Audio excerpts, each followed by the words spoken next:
Lecture du livre de l'Apocalypse de Saint Jean, chapitre 2, versets 1 à 7.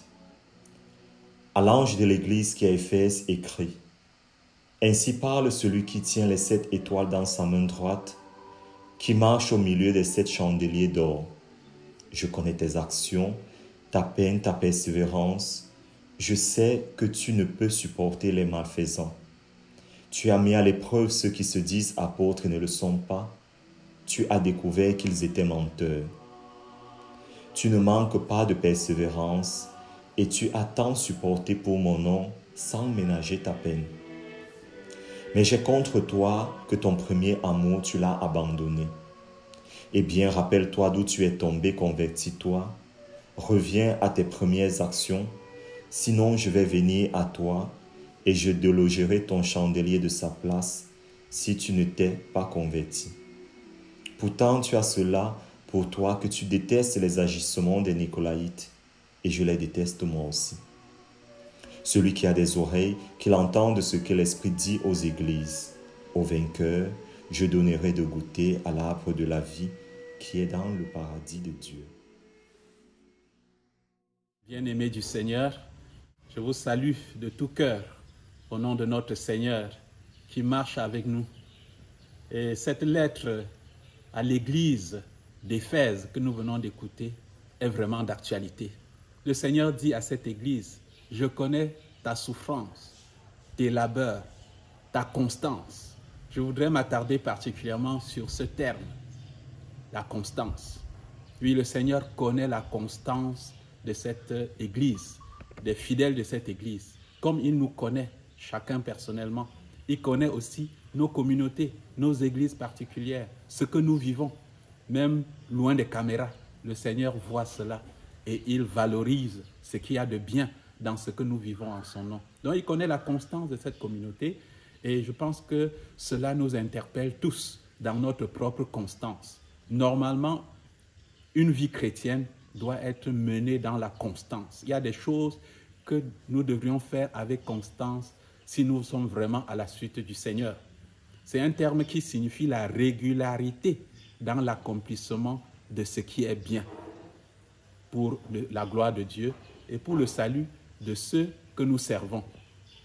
Par exemple, cela nous interpelle dans 4 dimensions. Si on utilise le texte des Actes des Apôtres au chapitre 2, verset 42, on nous dit que les disciples de la première communauté chrétienne étaient assidus, c'est-à-dire qu'ils étaient constants à l'enseignement des apôtres, à la communion fraternelle, à la fraction du pain, c'est-à-dire à l'Eucharistie, et à la prière. Chacun peut voir en quoi il est constant dans l'écoute de la parole de Dieu que nous transmettent les apôtres, dans l'accueil de cette parole et la vie conformément à cette parole. Comment il est constant dans la communion fraternelle, en vivant avec sa communauté paroissiale, sa communauté ecclésiale de base. La vie chrétienne, ce n'est pas du chacun pour soi. Ceux qui pensent qu'on est chrétien tout seul, dans sa chambre ou dans son coin, coupé des autres, ils se trompent gravement. Jésus a institué son Église pour mettre ensemble tous ceux qui croient en lui et que nous puissions cheminer vers le salut éternel où Dieu sera tout en tous. Donc la fidélité à la communion fraternelle nous invite à voir si tu es constant, à participer à la vie de ta communauté. Constance dans la participation à la fraction du pain, l'Eucharistie. Évidemment, c'est la source et le sommet de toute la vie de l'Église. Est-ce que tu es constant dans la participation à la messe du dimanche déjà, dans ta communauté, au point que quand on ne te voit pas, on s'inquiète parce qu'on se dit, il doit être malade. Oui, on ne peut pas venir à la messe simplement comme quand notre cœur est bien, comme on dit, quand on se sent de bonne humeur, comme on dit. Non, c'est vraiment notre vie qui est en jeu et nous traduisons notre attachement au Seigneur par cette constance. Constance dans la prière. Est-ce qu'on peut dire que chaque jour, à la même heure, tu dis la prière qu'il faut, tu pries, soit seul pour ta prière personnelle, soit en communauté, en famille, avec ceux avec qui tu partages la vie. Oui, cette constance de la communauté d'Éphèse nous interpelle. Mais à cette même communauté, le Seigneur dit quelque chose voilà, qui nous interpelle également. Alors qu'il est en train d'admirer et d'apprécier, voilà, d'exalter la constance de cette communauté, il dit également à cette communauté, mais j'ai contre toi que tu as perdu ton amour d'antan. Tu as perdu ton amour d'antan. Alors voilà une communauté chrétienne qui est pourtant très constante dans la prière, dans la participation à la messe, dans la participation à la vie fraternelle, communautaire.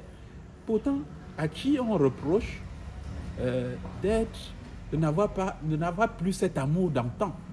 Vous savez qu'à la base de notre marche avec le Seigneur, il y a l'amour que nous avons pour lui, en réponse à l'amour, à l'immense amour que lui-même a pour nous. Alors si tu perds cet amour, même si tu continues à prier, à faire ton chapelet, à aller à l'adoration, à faire des choses que tu as toujours fait régulièrement, s'il n'y a pas d'amour, cela n'a plus de valeur. C'est comme des exercices. Et il peut y avoir plein d'activités qu'on fait sans amour. Et du coup, on fait comme en traînant les pas, on fait de façon routinière. Ce que le Seigneur invite ici à éviter, c'est le piège de la routine. La routine qui consiste à continuer à faire des choses sans y mettre son cœur. Et c'est comme ça qu'on peut participer à la messe jusqu'à rentrer sans même se souvenir de ce que le Seigneur nous a dit ce jour-là. Sans être galvanisé par une parole qui nous porte à avancer dans notre vie, dans le quartier, pendant la semaine concernée. Oui, la routine est un grand piège dans notre vie. Et parce que nous regardons les choses extérieurement, mais Dieu regarde le cœur comme il l'a dit. Avec quel cœur est-ce que nous vivons ces activités?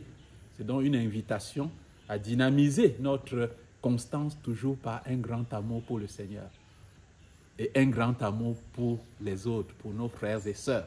Je terminerai en citant 1 Corinthiens au chapitre 13. Si je donnais même mon corps aux flammes, s'il me manque l'amour, c'est que cela ne sert de rien. Je suis comme une cymbale retentissante, c'est-à-dire un tonneau vide.